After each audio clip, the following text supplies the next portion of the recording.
Morning, welcome to another video from Motorhome Retrofits. My name's Rich, and for the next 3 weeks we're working on this monster of a motorhome, big twin axle Burstner Elegance it is. It's in for a whole range of stuff which we'll go through, but on the outside our 360 camera system, HD system that all hooks up to the 10-inch screen and everything, which you've probably seen plenty of. Front and rear parking sensors as well, done a few of those recently, and that'll all obviously hook into sounder inside, just to make this thing a lot easier to manoeuvre for this chap who I think lives in it now, actually sold his house, lives in it, so wants us to upgrade as much of it as we can, just to make it a nicer place for him to be.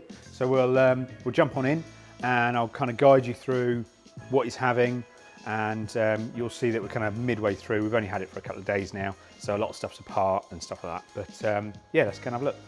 Right, so in the front of the van, obviously we're going to have all the main setup for the 360 system. So 10-inch screen is going to be mounted over on the right hand side of the dash, in similar places that you've probably seen on some of our videos before.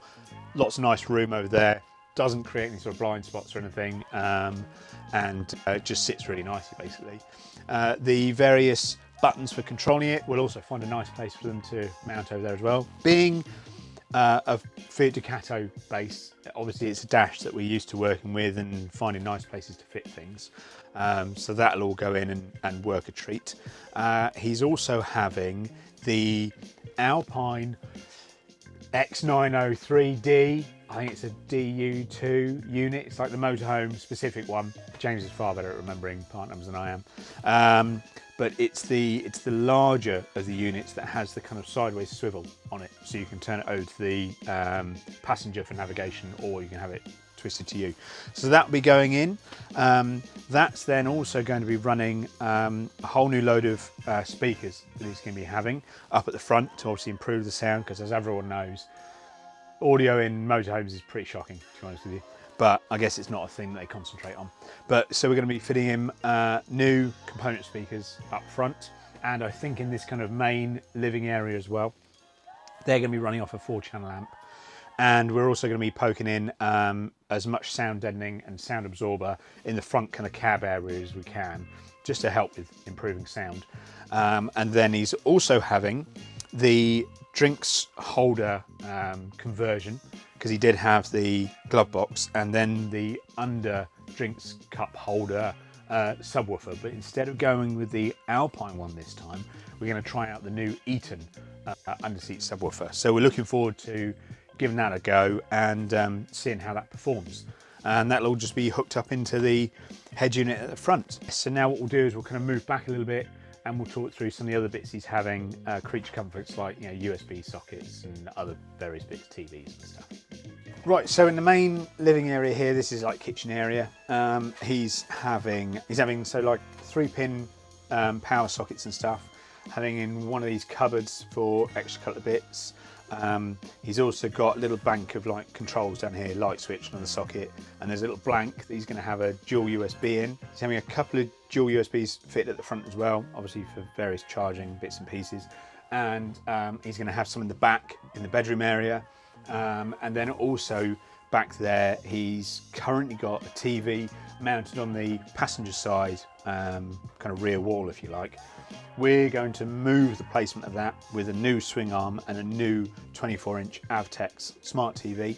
He's also going to have soundbars plumbed into, and then in the garage he's also having 3-pin main socket as well. You know, we're having to work through the whole of this massive van and fit a whole range of stuff really. It's going to be a long old process running cables through everything. Martin's currently cracking on with the 360 system.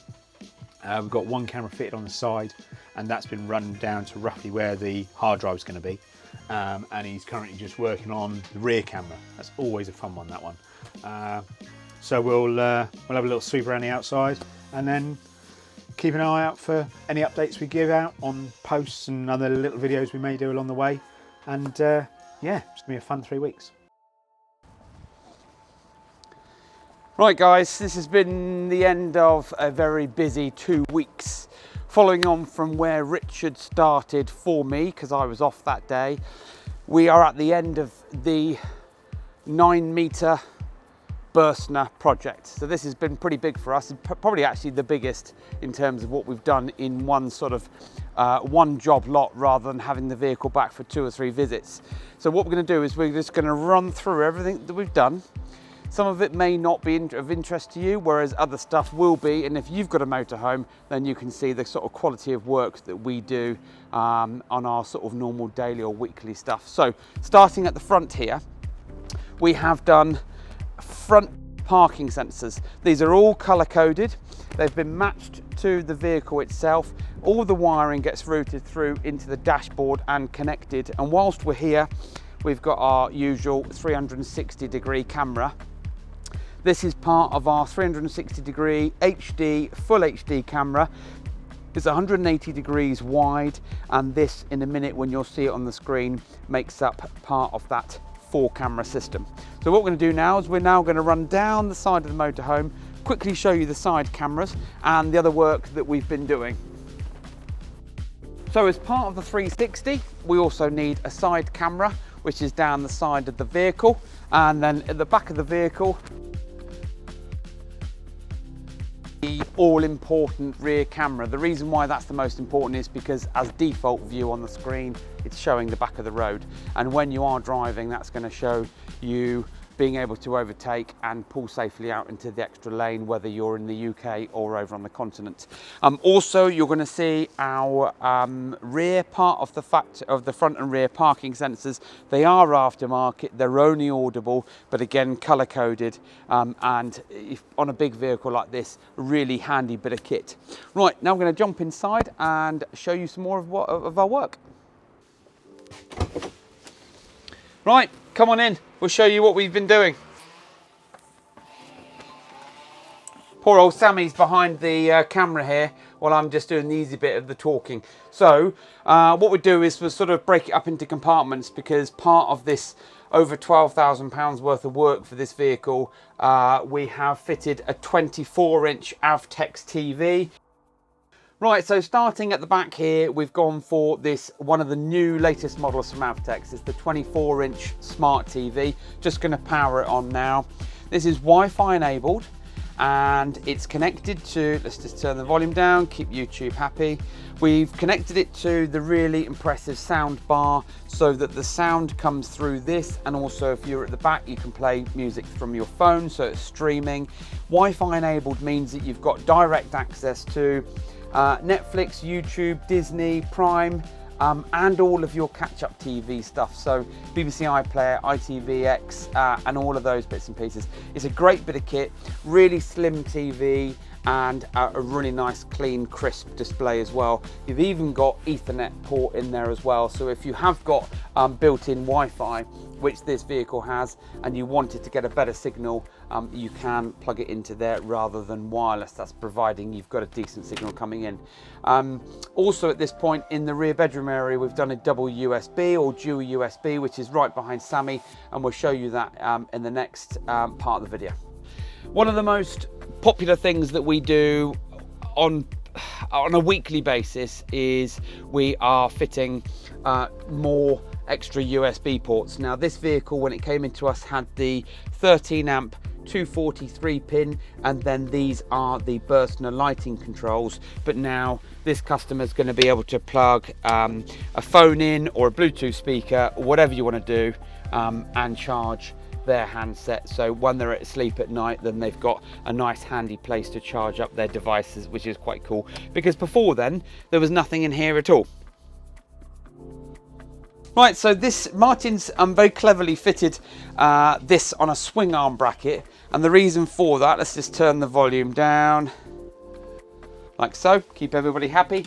And this is on a bracket so that you then don't have to sit there and watch it at that funny angle. So I'm probably just going to get in the way of the camera lens here, and we're just going to pull it out like so.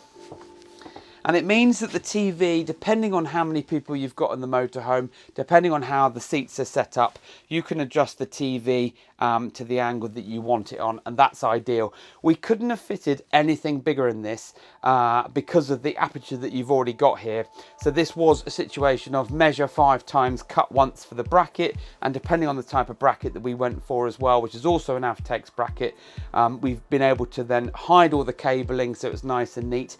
And then once the TV is finished with, so I'm going to do that now for you, I'm going to put the TV back in its little slot, just adjust that, turn the TV off, which also with the TV turns off the sound bar, and then you are at that point where hide it away. Job done. So now next part of the video is we're probably a little bit boring, but we're going to show you some of the sockets that we've also done here and at the front of the vehicle.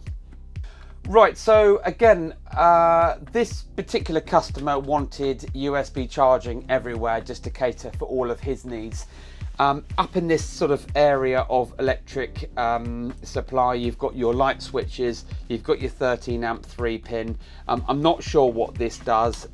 It must be something that's already previously fitted, but this was a blank. So we fitted a simple dual USB. If this was a sleeping area, you'd have a cap over there to cover the LED. But again, you know, it doesn't matter whether you're cooking, food prep, or whatever you're doing, you can just plug in your device and it then sits and happily charges away like so. I've got a motorhome, and to be honest, every now and again you want to plug in and charge up your Bluetooth speaker or your iPad or your phone or whatever you're using, but that is absolutely perfect for that, and that will then happily charge. So now we're going to jump to the front and show you the most important part, and that's the 360 navigation system and the audio system. Right, so sat at the front of the vehicle, a lot of these Fiat Ducatos, Peugeot, Citroens are again all very similar dashboard. This one doesn't have a multifunction steering wheel, but this particular customer wanted the big X903D DU2. Now this particular model is a dedicated Fiat Ducato model. Yes, it does fit in the Citroens and the Peugeots. It's the X903 DU2 swivel, so it swivels left and right just to give it a slightly better viewing angle for the driver, left or right. Also, you've got a big 9-inch display. It's got built-in dedicated motorhome navigation that you can enter your dimensions. It's got wired Apple CarPlay, and then all the mod cons like your FM, your DAB, camera facility, and all of those. So we won't go too much into that because we've done loads. But the reason why this is still popular, even though it's got quite a big display, is because you've got the rotary volume. And the rotary volume just means that you've got easy access to turn the volume up and down without taking your eyes off the road. Now I'm going to boot up the 360 system. This is our 360 system. It's connected to a lovely 10-inch HD monitor. The drive that controls it all is in the cupboard underneath the bench seat, along with an Alpine 4-channel amplifier.